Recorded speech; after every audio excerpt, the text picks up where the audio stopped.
ಆತ್ಮೀಯ ವಿದ್ಯಾರ್ಥಿಗಳೇ, ಈಗಾಗಲೇ ನಾನು ಕಳೆದ 3 ಸೆಷನ್ಗಳಲ್ಲಿ ವಿಶ್ವಸಂಸ್ಥೆಗೆ ಸಂಬಂಧಪಟ್ಟಂತೆ ಅದರ ರಚನೆ ಆಗಿರ್ಬೋದು, ಅದರ ರೂಪುರೇಷೆಗಳಾಗಿರ್ಬೋದು, ಅದರ ಮ್ಯಾನಿಫೆಸ್ಟೋ ಆಗಿರ್ಬೋದು, ಅದರ ನಂತರ ಅದರ ಪ್ರಮುಖ ಪ್ರಧಾನ ಅಂಗಗಳನ್ನು ನಾವು ಕುರಿತು ಚರ್ಚೆಯನ್ನು ಮಾಡ್ತಾ ಇದ್ದೇನೆ.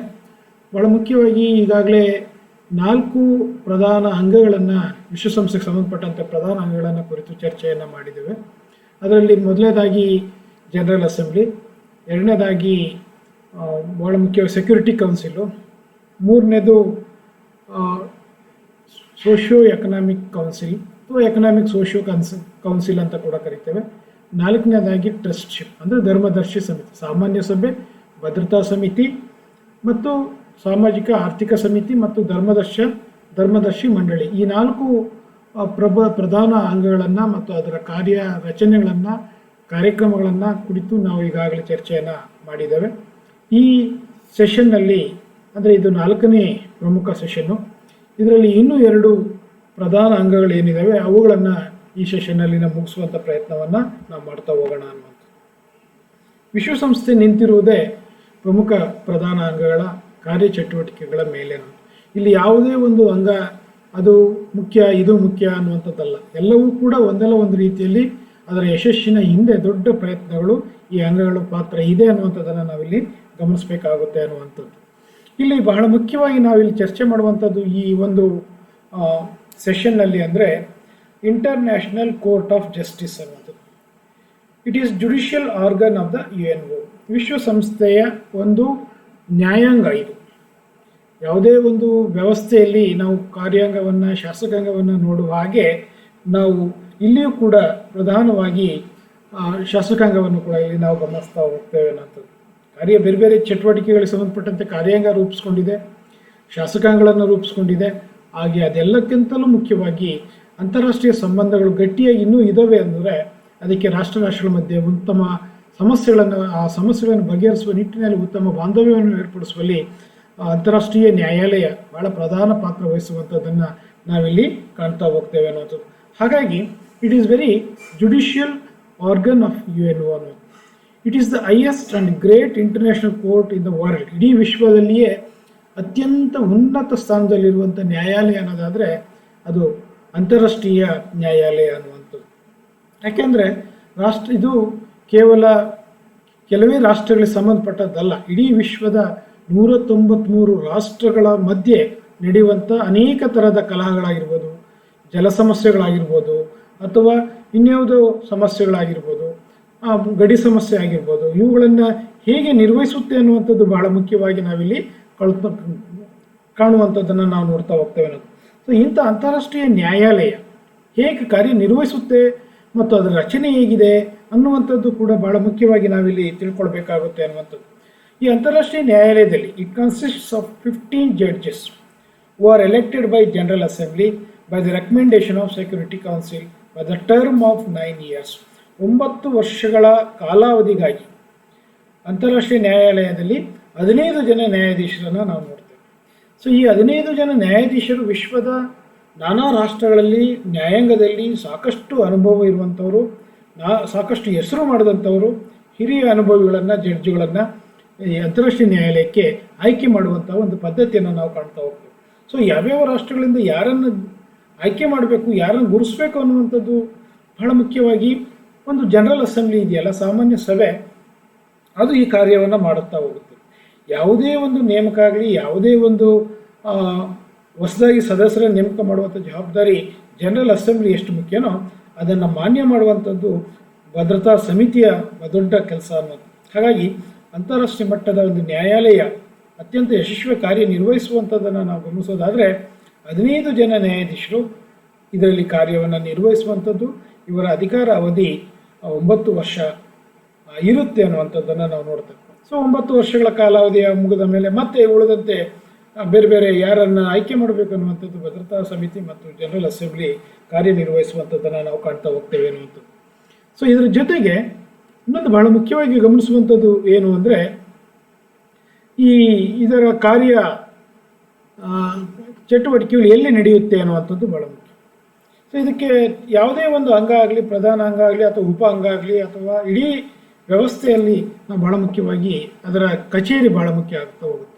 ಸೊ ಇಂಟರ್ನ್ಯಾಷನಲ್ ಕೋರ್ಟ್ ಆಫ್ ಜಸ್ಟಿಸಲ್ಲಿ ಇದರ ಮುಖ್ಯ ಕೇಂದ್ರ ಕಚೇರಿ ಎಲ್ಲಿ ಬರುತ್ತೆ ಅಂದರೆ ಹೇಗಲ್ಲಿ ಬರುತ್ತೆ. ಹಾಲೆಂಡಿನ ಭಾಳ ಮುಖ್ಯವಾಗಿ ಹೆಡ್ ಕ್ವಾರ್ಟರ್ ಇದನ್ನು ನೆದರ್ಲ್ಯಾಂಡ್ ಅಂತ ಕರೀತಾರೆ. ಸೊ ನೆದರ್ಲ್ಯಾಂಡ್ನ ಹೇಗ್ ಎಂಬಲ್ಲಿ ಇದರ ರಚನೆಯನ್ನು, ಇದು ಪ್ರಧಾನ ಕಚೇರಿಯನ್ನು ನಾವು ಕಾಣ್ತಾ ಹೋಗ್ತೇವೆ ಅನ್ನೋದು. ಸೊ ಇಂತಹ ಒಂದು ಪ್ರಧಾನ ಅಂಗವಾಗಿದ್ದಂಥ ಅಂತಾರಾಷ್ಟ್ರೀಯ ನ್ಯಾಯಾಲಯ ಏನು ಕಾರ್ಯಗಳನ್ನು ಮಾಡುತ್ತೆ ಅನ್ನುವಂಥದ್ದು ಭಾಳ ಮುಖ್ಯವಾಗಿ ನಾವು ಇಲ್ಲಿ ತಿಳ್ಕೊಳ್ಬೇಕಾಗುತ್ತೆ ಅನ್ನುವಂಥದ್ದು. ಸೊ ಅಂತಾರಾಷ್ಟ್ರೀಯ ನ್ಯಾಯಾಲಯದ ಮುಖ್ಯ ಕಾರ್ಯ ಏನು ಅಂದರೆ, ಒಂದು to receive appeals from the countries. ಸದಸ್ಯ ರಾಷ್ಟ್ರಗಳೇನಿದೆ, ವಿಶ್ವಸಂಸ್ಥೆಯ ಸದಸ್ಯ ರಾಷ್ಟ್ರಗಳು, ಇವತ್ತು ನಾವು 193 ಸದಸ್ಯ ರಾಷ್ಟ್ರಗಳಿದ್ದಾವೆ. ಈ 193 ಸದಸ್ಯ ರಾಷ್ಟ್ರಗಳಿಂದ ನಾನಾ ಥರದ ಮನವಿಗಳು, ಯಾಕಂದರೆ ಇದು ಅಂತಾರಾಷ್ಟ್ರೀಯ ಒಂದು ದೊಡ್ಡ ಸಂಸ್ಥೆ ಆಗಿರೋದ್ರಿಂದ ರಾಷ್ಟ್ರದ ಮಧ್ಯೆ ಒಂದು ರಾಜ್ಯವನ್ನೇ ನಾವು ಉದಾಹರಣೆ ತೆಗೆದುಕೊಂಡ್ರೆ ಅನೇಕ ಸಮಸ್ಯೆಗಳನ್ನು ಕಾಣ್ತಾ ಹೋಗ್ತೇವೆ. ಗಡಿ ಸಮಸ್ಯೆ, ಭಾಷಾ ಸಮಸ್ಯೆ, ಜಲ ಸಮಸ್ಯೆ, ಸೊ ಜನಾಂಗೀಯ ಹೀಗೆ ಮತ್ತು ನಾನಾ ರೀತಿಯ ಆರ್ಥಿಕ ಸಾಮಾಜಿಕ ಸಮಸ್ಯೆಗಳು. ಸೊ ಇವೆಲ್ಲವನ್ನು ಹೇಗೆ ಒಂದು ರಾಜ್ಯದಲ್ಲಿ ನಾವು ನೋಡ್ತೇವೋ, ಒಂದು ರಾಷ್ಟ್ರದಲ್ಲಿ ನೋಡ್ತೇವೋ, ಹಾಗಾಗಿ ಅಂತಾರಾಷ್ಟ್ರೀಯ ಮಟ್ಟದ ಈ ಒಂದು ನ್ಯಾಯಾಂಗದಲ್ಲಿ ಏನೆಲ್ಲ ವಿಷಯಗಳು ಚರ್ಚೆಗೆ ಬರ್ತವೆ ಅನ್ನುವಂಥದ್ದನ್ನು ಗಮನಿಸೋದಾದರೆ, ವಿವಿಧ ರಾಷ್ಟ್ರಗಳಿಂದ ಹಲವಾರು ಅಪೀಲುಗಳನ್ನು ಅಥವಾ ಮನವಿಗಳನ್ನು ಸ್ವೀಕರಿಸುವಂಥದ್ದು ಮತ್ತು ಅವುಗಳ ನ್ಯಾಯ ನಿರ್ವಹಣೆ ಮಾಡುವಂಥದ್ದು. ಈಗ ಯಾವುದೋ ಒಂದು ರಾಷ್ಟ್ರ ಪಕ್ಕದ ನೆರೆ ರಾಷ್ಟ್ರದ ಮೇಲೆ ಅಟ್ಯಾಕ್ ಮಾಡಿದಂಥ ಸಂದರ್ಭದಲ್ಲಿ, ಇವನ್ನ ಉದಾಹರಣೆಯಾಗಿ ನಾವು ಅನೇಕ ವಿಶ್ವಸಂಸ್ಥೆಯ ಸಾಧನೆಗಳಲ್ಲಿ ಎಷ್ಟೋ ವಿಷಯಗಳನ್ನು ವಿಶ್ವಸಂಸ್ಥೆಯ ಖುದ್ದಾಗಿ ಕೆಲವು ಬಗೆಹರಿಸಿರುವಂಥದ್ದು, ಮಧ್ಯಪ್ರವೇಶ ಮಾಡಿರುವಂಥದ್ದು ನಾವು ಗಮನಿಸ್ತಾ ಹೋಗ್ತೇವೆ ಅನ್ನೋದು. ಸೊ ಹಾಗಾಗಿ ಈಗ ಭಾರತ ಮತ್ತು ಕಾಶ್ಮೀರದ ಸಮಸ್ಯೆ ಆಗಿರ್ಬೋದು, ಅಥವಾ ನೆದರ್ಲ್ಯಾಂಡ್ ಮತ್ತು ಹಾಲೆಂಡಿನ ಸಮಸ್ಯೆ ಆಗಿರ್ಬೋದು, ಮತ್ತು ಕೊರಿಯಾ ಸಮಸ್ಯೆ ಆಗಿರ್ಬೋದು, ಜರ್ಮನಿಯ ಸಮಸ್ಯೆ ಆಗಿರ್ಬೋದು, ಅರಬ್ ಮತ್ತು ಇಸ್ರೇಲ್ ಸಮಸ್ಯೆ ಆಗಿರ್ಬೋದು, ಇವತ್ತು ಕೂಡ ಕೆಲವು ಇನ್ನೂ ಜೀವಂತವಾಗಿರುವಂಥ ಸಮಸ್ಯೆಗಳು ವಿಶ್ವಸಂಸ್ಥೆ ಮುಂದೆ ಇದ್ದಾವೆ. ಇತ್ತೀಚಿನವರೆಗೂ ನಾವು ಭಾರತ ಮತ್ತು ಪಾಕಿಸ್ತಾನದ ಮಧ್ಯೆ ಅನೇಕ ಸಮಸ್ಯೆಗಳು ನಿರಂತರವಾಗಿ ಚರ್ಚೆ ಆಗಿರುವಂಥದ್ದು ನಾವು ನೋಡ್ತಾ, ಒಬ್ಬ ವ್ಯಕ್ತಿ ಒಂದು ಗಡಿಯನ್ನು ದಾಟಿ ಇನ್ನೊಂದು ರಾಷ್ಟ್ರಕ್ಕೆ ಹೋದರೆ ಸೊ ಅವನನ್ನು ಬಂಧಿಸಿದ್ದು, ಅದನ್ನು ಕೂಡ ಇತ್ತೀಚೆಗೆ ನಾವು ಕುಲಭೂಷಣ್ ಯಾದವ್ ಬಗ್ಗೆ ಸಾಕಷ್ಟು ಚರ್ಚೆ ಆಗಿರುವಂಥ ಉದಾಹರಣೆಗಳನ್ನು ಕೂಡ ನಾವು ಗಮನಿಸ್ತೇವೆ ರೀಸೆಂಟಾಗಿ. ಹಾಗಾಗಿ ಯಾವುದೇ ಒಂದು ರಾಷ್ಟ್ರದ ಸಮಸ್ಯೆಗಳು ವಿಶ್ವಸಂಸ್ಥೆಗೆ ಮನವಿ ಮಾಡಿಕೊಂಡಾಗ ವಿಶ್ವಸಂಸ್ಥೆ ಅಂತಾರಾಷ್ಟ್ರೀಯ ನ್ಯಾಯಾಲಯ ಅದನ್ನು ಪರಿಶೀಲಿಸಬೇಕಾಗುತ್ತೆ, ಅದಕ್ಕೆ ನ್ಯಾಯವನ್ನು ಒದಗಿಸುವಂಥ ಕಾರ್ಯವನ್ನು ಮಾಡಬೇಕಾಗುತ್ತೆ. ಸೊ ಹಾಗಾಗಿ ಬಹಳ ಮುಖ್ಯವಾಗಿ ಇನ್ನೊಂದು ಸಮಸ್ಯೆ ಏನಂದರೆ, to solve the legal difficulties, ನ್ಯಾಯಾಂಗ ಸಮಸ್ಯೆಗಳೇನಿದ್ದಾವೆ ಆ ನ್ಯಾಯಾಂಗ ಸಮಸ್ಯೆಗಳನ್ನು ಬಗೆಹರಿಸಬೇಕು ಅನ್ನುವಂಥದ್ದು ಬಹಳ ಮುಖ್ಯ. ನ್ಯಾಯಾಲಯ ಇರುವುದೇ ಇಂಥ ವಿವಾದಗಳನ್ನು ಬಗೆಹರಿಸುವಂಥ ಕಾರಣಕ್ಕಾಗಿ ಅನ್ನುವಂಥದ್ದು. ಸೊ ಹಾಗಾಗಿ ಇದು ಬಹಳ ಮುಖ್ಯವಾಗಿ. And to give legal advisory opinion to general assembly and security council, ಸಾಮಾನ್ಯ ಸಭೆ ಮತ್ತು ಭದ್ರತಾ ಸಮಿತಿ. ಈ ಸಾಮಾನ್ಯ ಸಭೆ ಮತ್ತು ಭದ್ರತಾ ಸಮಿತಿಗೆ ಕಾನೂನಿನ ಸಲಹೆಯನ್ನು ನೀಡುವಂಥ ಒಂದು ಜವಾಬ್ದಾರಿ ಅಂತಾರಾಷ್ಟ್ರೀಯ ನ್ಯಾಯಾಲಯಕ್ಕೆ ಇರುವಂಥದ್ದನ್ನು ನಾವು ಕಾಣ್ತಾ ಹೋಗ್ತೇವೆ ನಾವು. ಸೊ ಇನ್ನೊಂದು ಬಹಳ ಮುಖ್ಯವಾಗಿ ನಾವು ಗಮನಿಸುವಂಥದ್ದು ಅಂಶ ಅಂದರೆ, ಹಾಲೆಂಡ್ ಮತ್ತು ರಾಷ್ಟ್ರಗಳ ಮಧ್ಯೆ ಗಡಿ ವಿವಾದಗಳನ್ನು ಬಗೆಹರಿಸುವಂಥ, ಎಷ್ಟೋ ಸಂದರ್ಭದಲ್ಲಿ ಗಡಿ ವಿವಾದಗಳು ಬಗೆಹರಿದಿವೆ, ಇನ್ನೂ ಕೆಲವು ಗಡಿ ಸಮಸ್ಯೆಗಳು ಬಗೆಹರಿದಿಲ್ಲ. To solve border disputes between countries. So between countries ಅಂದರೆ ಈ ರಾಷ್ಟ್ರಗಳ ಮಧ್ಯೆ ಏನೆಲ್ಲ ಆಗ್ತಾ ಇದೆ ಅನ್ನುವಂಥದ್ದು. ಅನೇಕ ಸಂದರ್ಭಗಳಲ್ಲಿ ಭಾರತ ಪಾಕಿಸ್ತಾನ ಆಗಿರ್ಬೋದು, ಮುಂತಾದ ಅರಬ್ ಇಸ್ರೇಲ್ನ ಗಡಿ ಸಮಸ್ಯೆ ಆಗಿರ್ಬೋದು, ಪ್ಯಾಲೆಸ್ಟೈನ್ ಸಮಸ್ಯೆ ಆಗಿರ್ಬೋದು, ಇವುಗಳ ಮಧ್ಯೆ ಆಗಾಗ ಗಡಿಯ ಸಮಸ್ಯೆಗಳು ಕಾಡ್ತಾ ಇದ್ದಾವೆ. ಇತ್ತೀಚೆಗೂ ಕೂಡ ಚೀನಾ ಮತ್ತು ಭಾರತದ ಮಧ್ಯೆ ಸಾಕಷ್ಟು ಸಮಸ್ಯೆಗಳು ಉದ್ಭವ ಆಗಿರುವಂಥದ್ದನ್ನು ಕೂಡ ನಾವು ಕಾಣ್ತಾ ಹೋಗ್ತೇವೆ. ಭಾರತ ಪಾಕಿಸ್ತಾನ ಮೊದಲಿಂದಲೂ ಕೂಡ ಸ್ವತಂತ್ರ ಬಂದ ನಂತರದಿಂದಲೂ ಕೂಡ ಅನೇಕ ಸಮಸ್ಯೆಗಳು ಇವುಗಳ ಮಧ್ಯೆ ಇರುವಂಥದ್ದು, ಕಾಶ್ಮೀರ ವಿಷಯ ಆಗಿರ್ಬೋದು. ಸೊ ಹಾಗೆಯೇ ಇತ್ತೀಚೆಗೆ ಚೀನಾ ಕೂಡ ದಕ್ಷಿಣ ಚೀನಾದ ಮೇಲೆ ಸಾಕಷ್ಟು ತನ್ನದೇ ಆದಂತಹ ಒಂದು ನಿಯಂತ್ರಣ ಇರುವಂಥ ಪ್ರಯತ್ನವನ್ನು ಮಾಡ್ತಾ ಇರುವಂಥ, ಗಡಿಯನ್ನು ವಿಸ್ತರಿಸ್ಕೊಳ್ತಾ ಇರುವಂಥದ್ದನ್ನು ನಾವಿಲ್ಲಿ ಬಹಳ ಮುಖ್ಯವಾಗಿ ಗಮನಿಸ್ತಾ ಹೋಗ್ತೇವೆ ಅನ್ನೋದು. ಸೊ ಹಾಗಾಗಿ ಅಂತಾರಾಷ್ಟ್ರೀಯ ನ್ಯಾಯಾಲಯ ಬಹಳ ವ್ಯವಸ್ಥಿತವಾಗಿ ರಾಷ್ಟ್ರದ ಮಧ್ಯೆ ಇದ್ದಂಥ ಸಮಸ್ಯೆಗಳನ್ನು ಬಗೆಹರಿಸುವಂಥದ್ದನ್ನು ನಾವು ಕಾಣ್ತಾ ಹೋಗ್ತೇವೆ ನಂತರ. ಮತ್ತು ಅನೇಕ ಅಂಗಸಂಸ್ಥೆಗಳೇನಿದೆ, ವಿಶ್ವಸಂಸ್ಥೆ ಅಂಗಸಂಸ್ಥೆಗಳು, ಭದ್ರತಾ ಸಮಿತಿ ಮತ್ತು ಜನರಲ್ ಸಭೆ ಅಷ್ಟೇ ಅಲ್ಲದೆ ಇತರೆ ಉಪ ಅಂಗಗಳೇನಿದ್ದಾವೆ ಆ ಅಂಗಗಳಿಗೆ ಆಗಾಗ ಕಾನೂನಾತ್ಮಕವಾದಂಥ ಸಲಹೆಗಳನ್ನು ಅಂತಾರಾಷ್ಟ್ರೀಯ ನ್ಯಾಯಾಲಯ ನೀಡುವಂಥದ್ದನ್ನು ನಾವು ಎಷ್ಟೋ ಸಂದರ್ಭದಲ್ಲಿ ವಿವಾದ ಉಂಟಾದಾಗ ಭದ್ರತಾ ಸಮಿತಿಯ ಸದಸ್ಯ ರಾಷ್ಟ್ರಗಳು ಅಂತಾರಾಷ್ಟ್ರೀಯ ನ್ಯಾಯಾಲಯದ ಸಲಹೆಗಳನ್ನು ಗೌರವಿಸುವಂಥದ್ದು ಮತ್ತು ಸ್ವೀಕರಿಸುವಂಥದ್ದು ಕೂಡ ನಾವಿಲ್ಲಿ ಕಾಣ್ತಾ ಹೋಗ್ತೇವೆ ಅನ್ನುವಂಥದ್ದು. ಸೊ ಹಾಗಾಗಿ ಇದು ಬಹಳ ಮುಖ್ಯವಾದಂಥ ಒಂದು ಅಂಗ. ಈ ಅಂತಾರಾಷ್ಟ್ರೀಯ ನ್ಯಾಯಾಲಯ ಈಗಲೂ ಕೂಡ ಸಕ್ರಿಯವಾಗಿ ಕಾರ್ಯವನ್ನು ನಿರ್ವಹಿಸುವಂಥದ್ದು. ಇದರ ಕೇಂದ್ರ ಕಚೇರಿ ಹೇಗಲ್ಲಿ ಇದೆ ಅನ್ನುವಂಥದ್ದು, ಹಾಲೆಂಡ್ ನಗರದ ಹೇಗ್ನಲ್ಲಿ ಇದು ನಾವು ನೋಡ್ತಾ ಹೋಗ್ತೇವೆ ಅನ್ನುವಂಥದ್ದು. ಸೊ ಹೀಗಾಗಿ ಇದು ಒಂದು ಪ್ರಧಾನ ಅಂಗವಾಗಿದೆ ಅನ್ನುವಂಥದ್ದು. ಇನ್ನು ಮತ್ತೊಂದು ಅಂಗವನ್ನು ಪರಿಚಯ ಮಾಡ್ಕೊಳ್ಳೋದಾದರೆ ಅದು ಬಹಳ ಮುಖ್ಯವಾಗಿ ಸೆಕ್ರೆಟ್ರಿಯೇಟ್ ಅನ್ನುವಂಥದ್ದು. ಇದನ್ನು ಕಾರ್ಯಾಲಯ ಅಂತ ನಾವು ಕರಿತಾ ಹೋಗ್ತೇವೆ. It is the working staff of the UNO. ವಿಶ್ವಸಂಸ್ಥೆಯ ದೈನಂದಿನ ಕಾರ್ಯಗಳನ್ನು ನಿರ್ವಹಣೆ ಮಾಡುವಂಥದ್ದೇ ಈ ಸೆಕ್ರೆಟ್ರಿಯೇಟ್ ಅಂದರೆ ಕಾರ್ಯಾಲಯ ಅಂತ ನಾವು ಕರಿತಾ ಹೋಗ್ತೇವೆ. ವಿಶ್ವಸಂಸ್ಥೆಯ ದಿನನಿತ್ಯದ ಕಾರ್ಯಗಳು ಸಾಕಷ್ಟು ಇರ್ತವೆ. ಸೊ ಯಾವುದೇ ಒಂದು ಸಂಸ್ಥೆ ಕಾರ್ಯನಿರ್ವಹಿಸಬೇಕಂದ್ರೆ ಆಡಳಿತ ಭಾಳ ಮುಖ್ಯ ಆಗ್ತಾ ಹೋಗುತ್ತೆ. ಸೊ ಆ ರೀತಿ ಒಂದು ದಿನನಿತ್ಯ ಆಡಳಿತವನ್ನು ನಿರ್ವಹಿಸುವಂಥ ಒಂದು ಪ್ರಧಾನ ಅಂಗ ಅನ್ನೋದಾದರೆ ಇವತ್ತು ವಿಶ್ವಸಂಸ್ಥೆಯ ಬಹುದೊಡ್ಡ ಜವಾಬ್ದಾರಿಯನ್ನು ನಿರ್ವಹಿಸುವಂಥದ್ದು. ಯಾವುದೇ ರಾಷ್ಟ್ರದ ಯಾವುದೇ ಪತ್ರ ವ್ಯವಹಾರಗಳಿರ್ಬೋದು, ಯಾವುದೇ ರಾಷ್ಟ್ರದ ಯಾವುದೇ ಒಂದು ಕಮ್ಯುನಿಕೇಷನ್ ಆಗಿರ್ಬೋದು, ಅವುಗಳ ಜೊತೆ ನಿರಂತರ ಸಂಪರ್ಕ ಇಟ್ಕೊಳ್ಳುವಂಥದ್ದು. ಸೊ ಇವೆಲ್ಲ ಕಾರ್ಯಗಳನ್ನು ಮಾಡ್ತಾ ಇರುವಂಥದ್ದೇ ಸೆಕ್ರೆಟ್ರಿಯೇಟ್ ಅಂತ ನಾವು ಕರಿತಾ ಹೋಗ್ತೀವಿ. ಇದರ ಬಹಳ ಮುಖ್ಯವಾದಂಥ ಜವಾಬ್ದಾರಿಯನ್ನು ನಿರ್ವಹಿಸುವಂಥವನು ಯಾರು, ಈ ಕಾರ್ಯಾಲಯದ ಇಡೀ ವಿಶ್ವಸಂಸ್ಥೆಯ ಮುಖ್ಯ ಕಾರ್ಯಾಲಯದ ಅಧಿಪತಿ ಯಾರು ಅಂದರೆ ಅಥವಾ ಹೆಡ್ ಯಾರು ಅಂದರೆ head of the secretariat is called secretary general ಅಂತ ಕರೀತಾರೆ, ಅಂದರೆ ಮಹಾಕಾರ್ಯದರ್ಶಿ. ಸೊ ಈ ಮಹಾಕಾರ್ಯದರ್ಶಿಯ ನೇತೃತ್ವದಲ್ಲಿ ವಿಶ್ವಸಂಸ್ಥೆ ಕಾರ್ಯನಿರ್ವಹಿಸುವಂಥದ್ದನ್ನು ನಾವಿಲ್ಲಿ ಗಮನಿಸ್ತಾ ಹೋಗ್ತೇವೆ ನಾವು.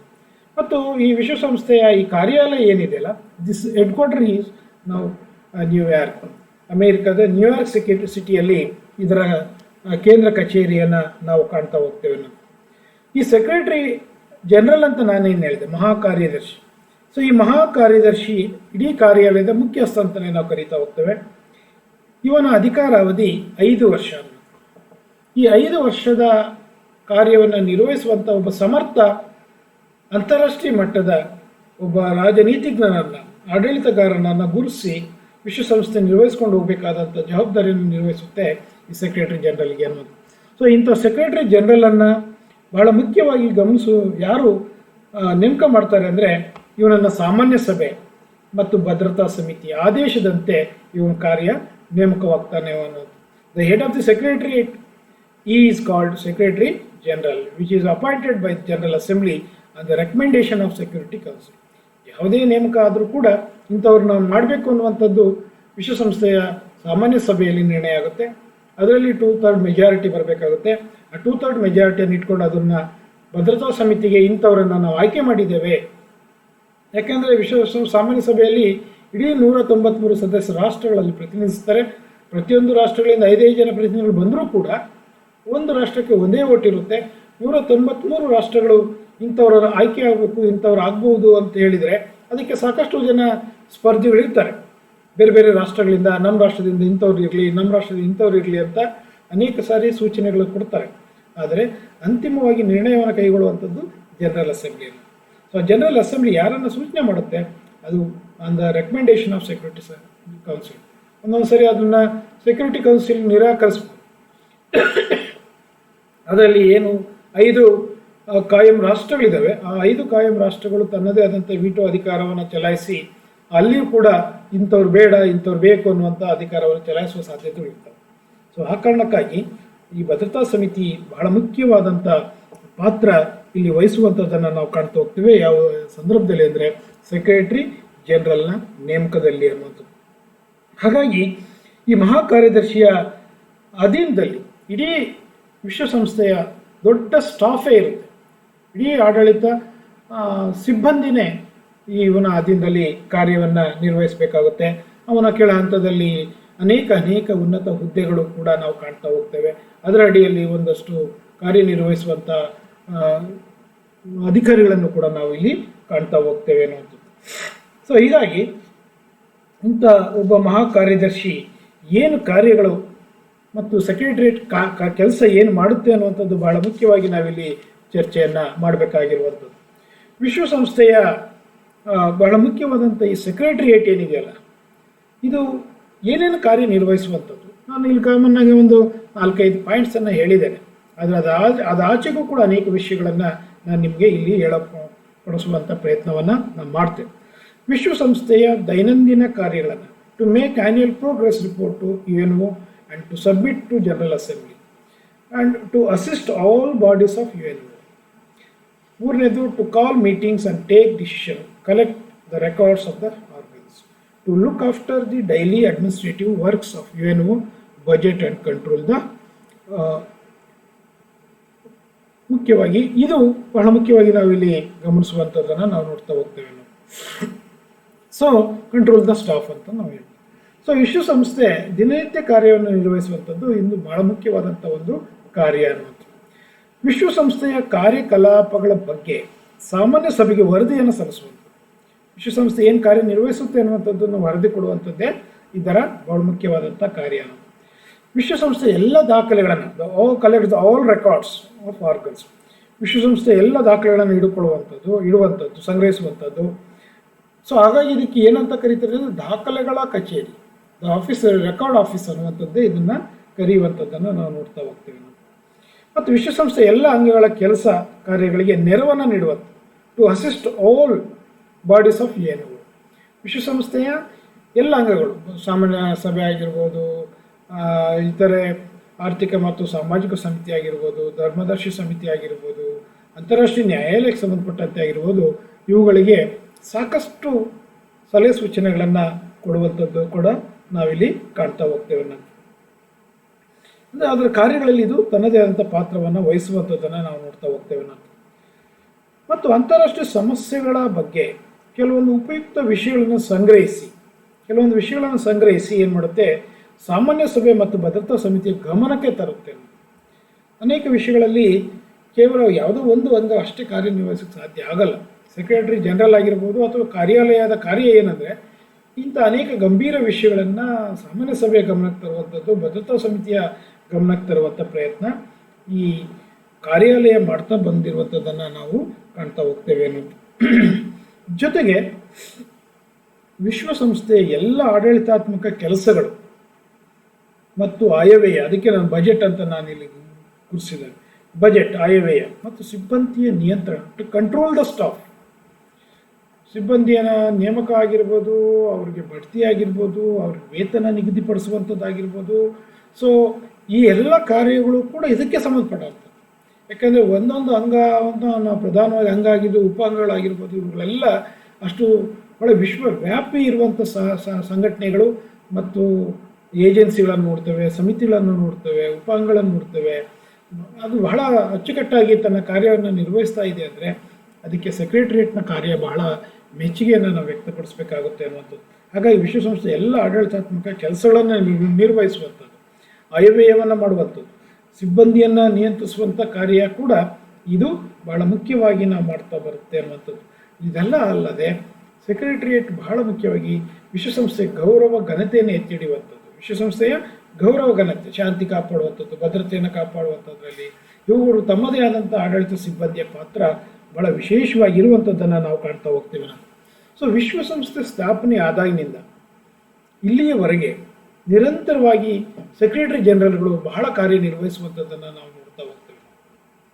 ವಿಶ್ವಸಂಸ್ಥೆ 1945ರಲ್ಲಿ ಏನು ಆರಂಭ ಆಯಿತು, ಅದು ಅಕ್ಟೋಬರ್ 24, 1945ರಲ್ಲಿ ಆರಂಭ ಆಯಿತು.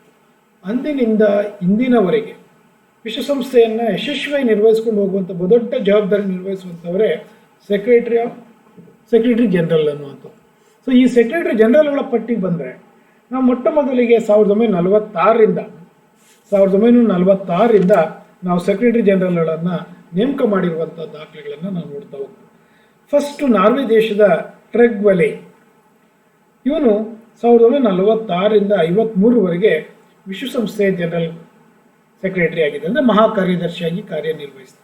ಈ ನಾರ್ವೆ ದೇಶದ ಟ್ರಗ್ ವೆಲಿ ಎನ್ನುವಂಥವನು ವಿಶ್ವಸಂಸ್ಥೆಯ ಮೊಟ್ಟ ಮೊದಲ ಮಹಾ ಕಾರ್ಯದರ್ಶಿ ಆಗಿದ್ದಾನೆ. ಅವನ ನಂತರ ಡ್ಯಾಗ್ ಹ್ಯಾಮರ್ಶೀಲ್ಡ್, ಅವನು 1953ರಿಂದ 61ರವರೆಗೆ ಕಾರ್ಯನಿರ್ವಹಿಸಿದ್ದನ್ನು ನಾವು ನೋಡ್ತೇವೆ.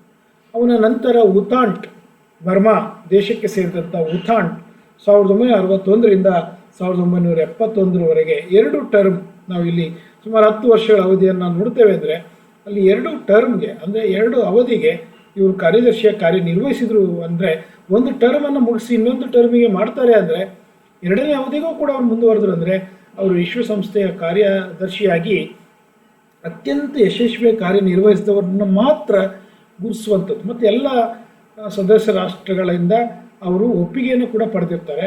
ಮತ್ತು ಅಷ್ಟೇ ಅವರ ಮನ್ನಣೆ, ಆ ರಾಷ್ಟ್ರಗಳ ಪ್ರತಿನಿಧಿಗಳ ಮನ್ನಣೆ ಕೂಡ ಇರುತ್ತೆ. ಹಾಗಾಗಿ ಅವರು 2ನೇ ಅವಧಿಗೆ ಸೂಚಿಸುವಂಥದ್ದನ್ನು ನಾವು ಕಾಣ್ತೇವೆ. ಅವರ ನಂತರ ಆಸ್ಟ್ರಿಯಾದ ಕರ್ಟ್ ವಾಲ್ಡಿಮ್, ಅವರು ಕೂಡ 1971ರಿಂದ ಸರಿಸುಮಾರು 81ರವರೆಗೆ ಅವರು 2 ಅವಧಿಗೆ ಮಹಾ ಕಾರ್ಯದರ್ಶಿಯಾಗಿ ಕಾರ್ಯನಿರ್ವಹಿಸಿದ್ದನ್ನು ನಾವು ನೋಡ್ತಾ ಹೋಗ್ತೇವೆ. ಕರ್ಟ್ ವಾಲ್ಡಿಮ್ನ ನಂತರ ಫಿರೆನ್ಸ್ ಡಿ ಕ್ಯುಲರ್, ಪೆರು ದೇಶದ ಫಿರೆನ್ಸ್ ಡಿ ಕ್ಯುಲರ್ ಅನ್ನುವಂಥ 1982ರಿಂದ 92ರವರೆಗೆ ಕಾರ್ಯನಿರ್ವಹಿಸಿದ್ದನ್ನು ನಾವು ನೋಡ್ತೇವೆ. ಅವನ ನಂತರ ಈಜಿಪ್ಟ್ ದೇಶದ ಡಾಕ್ಟರ್ ಬೂತ್ರಾಸ್ ಗಾಲಿ, ಸೊ ಇವನು ಕೂಡ ಕಾರ್ಯನಿರ್ವಹಿಸಿದ್ದು 1992ರಿಂದ 97ರವರೆಗೆ ನಾವು ನೋಡ್ತೇವೆ. ಬೂತ್ರಾಸ್ ಗಾಲಿಯ ನಂತರ ಕೋಫಿ ಅನ್ನಾನ್, ಗಾನಾ ದೇಶದ ಕೋಫಿ ಅನ್ನಾನ್ 1997ರಿಂದ 1996ರವರೆಗೆ ಕಾರ್ಯವನ್ನು ನಿರ್ವಹಿಸಿದ್ದನ್ನು ನಾವು ನೋಡ್ತಾ ಹೋಗ್ತೀವಿ. ಅವರ ನಂತರ ಅಧಿಕಾರಕ್ಕೆ ಬಂದವನೇ ಕೋಫಿ ಅನ್ನಾನ್, ಗಾನಾ ದೇಶದ ಕೋಫಿ ಅನ್ನಾನ್ 1997ರಿಂದ 2007ರವರೆಗೆ ಇವನು ಮಹಾ ಕಾರ್ಯದರ್ಶಿಯಾಗಿ ಕಾರ್ಯನಿರ್ವಹಿಸಿದನು.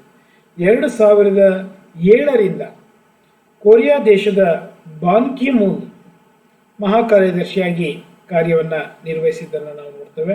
ಇವನು ಕೂಡ ಎರಡು ಟರ್ಮ್, 2 ಅವಧಿಗೆ 2007ರಿಂದ 2017ರವರೆಗೆ ಇವರು ಕಾರ್ಯವನ್ನು ನಿರ್ವಹಿಸಿದ್ದು, ಅತ್ಯಂತ ಯಶಸ್ವಿಯಾಗಿ ಕಾರ್ಯವನ್ನು ನಿರ್ವಹಿಸಿದ್ರ ಅನೇಕ ಇವರೆಲ್ಲರೂ ಕೂಡ ಸಾಕಷ್ಟು ಸಮರ್ಥ ದಕ್ಷ ಅಧಿಕಾರಿಗಳೇ ಆಗಿದ್ದರು.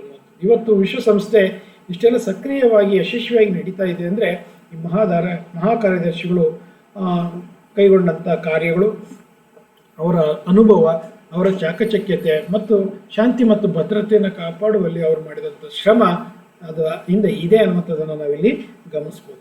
ಈಗ ಪ್ರಸ್ತುತವಾಗಿ 2017ರಿಂದ ಹೊಸದಾಗಿ ಆಯ್ಕೆ ಆದಂಥವರು ಅಂದರೆ ಪೋರ್ಚುಗಲ್ ದೇಶದ ಆಂಟೋನಿಯೋ ಗುಟೆರಸ್ ಅನ್ನುವಂಥ 2017ರಿಂದ ಈಗ ಕಾರ್ಯನಿರ್ವಹಿಸ್ತಾ ಇದ್ದಾರೆ. ತುಂಬ ಯಶಸ್ವಿಯಾಗಿ ಅವರು ಕಾರ್ಯನಿರ್ವಹಿಸುವಂಥದ್ದನ್ನು ನಾವು ಈಗಲೂ ಕೂಡ ಗಮನಿಸ್ಬೋದು ಅನ್ನುವಂಥದ್ದು. ಹಾಗಾಗಿ ವಿದ್ಯಾರ್ಥಿಗಳೇ, ಈ ಸೆಕ್ರೆಟರಿ ಜನರಲ್ಗಳ ಪರಿಚಯ ನಿಮಗೆ ತುಂಬ ಅಗತ್ಯವಾಗಿರಲೇಬೇಕಾಗುತ್ತೆ. ಎಕ್ಸಾಮ್ಗಳಲ್ಲಿ ಇದಕ್ಕೆ ಸಂಬಂಧಪಟ್ಟಂತೆ 2 ಕ್ವಶನ್ಸ್, 2 ಮಾರ್ಕ್ಸ್ ಕ್ವಶನ್ಸ್ ದಾವಣಗೆರೆ ವಿಶ್ವವಿದ್ಯಾಲಯದಲ್ಲಿ ನಾವು ನಮ್ಮದೇ ಆದಂಥ ಪ್ಯಾಟರ್ನನ್ನು ಗಮನಿಸಿದರೆ 2 ಮಾರ್ಕ್ಸ್ ಪ್ರಶ್ನೆಗಳಿದ್ದೇ ಇರ್ತವೆ. ಆ 2 ಪ್ರಶ್ನೆಗಳಲ್ಲಿ ನಾವು MCQ ಅಂತಲೂ ಕೂಡ ಪ್ರತಿಯೊಂದು ಸೆಷನ್ನ ಕೊನೆಯಲ್ಲಿ ನಾವು ಕೊಟ್ಟಿರ್ತೇವೆ. ಅದನ್ನು ನೀವು ವಿದ್ಯಾರ್ಥಿಗಳು ಗಮನಿಸಬೇಕಾಗುತ್ತೆ ಅನ್ನುವಂಥದ್ದು. ಸೊ ಹಾಗಾಗಿ ಈ ಪ್ರತಿಯೊಬ್ಬ ಕಾರ್ಯದರ್ಶಿಗಳ ಪಾತ್ರ, ಕಾರ್ಯಾಲಯದ ಪಾತ್ರ ಬಹಳ ಯಶಸ್ವಿಯಾಗಿದೆ ಅನ್ನುವಂಥದ್ದನ್ನು ನಾವಿಲ್ಲಿ ಗಮನಿಸ್ಬೋದು ಅನ್ನುವಂಥದ್ದು. ಸೊ ಹೀಗಾಗಿ ಈ 2 ಸೆಷನ್ಗಳು ಬಹಳ ಈ ಕೊನೆಯ ಸೆಷನ್ನ 2 ಪ್ರಧಾನ ಅಂಗಗಳೇನಿದಾವಲ್ಲ, ಈ 2 ಪ್ರಧಾನ ಅಂಗಗಳ ಪಾತ್ರವು ಕೂಡ ಅಷ್ಟೇ ಪ್ರಧಾನವಾಗಿ ಕಾರ್ಯನಿರ್ವಹಿಸುವಂಥದ್ದನ್ನು ನಾವಿಲ್ಲಿ ಕಾಣ್ಬೋದು ಅನ್ನುವಂಥದ್ದನ್ನು ನಾವಿಲ್ಲಿ ಗಮನಿಸ್ಬೋದು ಅನ್ನುವಂಥದ್ದು. ಸೊ ಹೀಗೆ ವಿದ್ಯಾರ್ಥಿಗಳೇ, ಈ ವಿಶ್ವಸಂಸ್ಥೆಯ ಕಾರ್ಯನಿರ್ವಹಣೆಯಲ್ಲಿ ಬಹಳ ಮುಖ್ಯವಾಗಿ ಈ 6 ಪ್ರಧಾನ ಅಂಗಗಳೇನಿದ್ದಾವೆ ಅವು ಯಶಸ್ವಿಯಾಗಿ ಕಾರ್ಯನಿರ್ವಹಿಸ್ತಾ ಬರ್ತಾ ಇದ್ದಾವೆ. ಸೊ ಹಾಗಾಗಿ ಅವು ಎಲ್ಲವನ್ನೂ ಕೂಡ ನೀವು ಅಷ್ಟೇ ಗಂಭೀರವಾಗಿ ಪರಿಗಣಿಸಬೇಕು. ವಿಶ್ವಸಂಸ್ಥೆಯ ಮೇಲೆ ನಿಮಗೆ ಪ್ರಶ್ನೆಗಳು ಸಹಜವಾಗಿ ಪ್ರಧಾನ ಅಂಗಗಳ ಕಾರ್ಯ ಚಟುವಟಿಕೆಗಳನ್ನು ಕುರಿತು ಬರೀರಿ ಅಂತಲೂ ಕೂಡ ಸಾಕಷ್ಟು ಸಾರಿ ಕೇಳ್ತಾ ಇರ್ತಾರೆ. ವಿಶ್ವಸಂಸ್ಥೆಯ ರಚನೆ ಮತ್ತು ಅದರ ಉದ್ದೇಶಗಳು ಕೂಡ ಕೇಳ್ತಾ ಇರ್ತಾರೆ ಶಾರ್ಟ್ ನೋಟ್ಸ್ಗೆ. ಹಾಗಾಗಿ 10 ಮಾರ್ಕ್ಸಿನ ಪ್ರಶ್ನೆಗಳಲ್ಲಿ ನಿಮಗೆ ವಿಶ್ವಸಂಸ್ಥೆಯ ಪ್ರಧಾನ ಅಂಗಗಳು ಮತ್ತು ಅದರ ಕಾರ್ಯಗಳನ್ನು ಕುರಿತು ಬರೀರಿ ಅಂತಲೂ ಕೂಡ ಕೇಳ್ತಾ ಇರ್ತಾರೆ. ಸೊ ಆ ನಿಟ್ಟಿನಲ್ಲಿ ನಿಮ್ಮ ಒಂದು ಈ ಅಧ್ಯಯನ ಇರಲಿ ಅಂತ ಹೇಳ್ತಾ, ಈ ಅಂಗಗಳ ಬಗ್ಗೆ ನಾನು ಈ ಸೆಷನ್ನಲ್ಲಿ ಮುಕ್ತಾಯವನ್ನು ಮಾಡ್ತೇನೆ. ಧನ್ಯವಾದಗಳು.